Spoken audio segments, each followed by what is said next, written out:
জাতীয় ঈদগাহে আসছি। হৃদয়গ্রাহী এই সঙ্গীত পরিবেশনের জন্য জনাব সালাউদ্দিন আহমদকে আন্তরিক ধন্যবাদ জানাচ্ছি। সম্মানিত উপস্থিতিরা, এই পর্যন্ত যারা জাতীয় ঈদে উপস্থিত হয়েছেন তাদেরকে জানাচ্ছি ঈদ মুবারক। ঈদ মুবারক।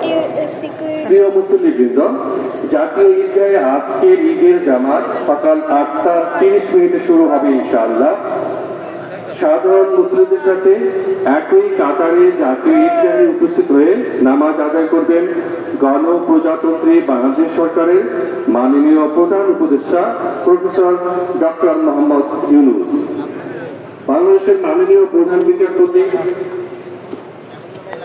বাংলাদেশ সরকারের মাননীয় উপদেষ্টাবর্গ, বিভিন্ন মুসলিম দেশের মান্যবর রাষ্ট্রদূতবৃন্দ, মাননীয় বিচারপতিগণ, ঢাকা দক্ষিণ সিটি কর্পোরেশনের মাননীয় প্রশাসক, সম্মানিত সচিববৃন্দ, সামরিক ও বেসামরিক বিভিন্ন পর্যায়ের সম্মানিত কর্মকর্তাবৃন্দ এবং সর্বস্তরের সম্মানিত মুসল্লিবৃন্দ, ঈদ মোবারক, ঈদ মোবারক।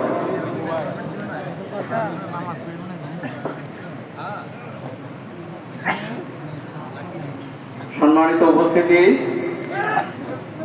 আমরা ইতিমধ্যে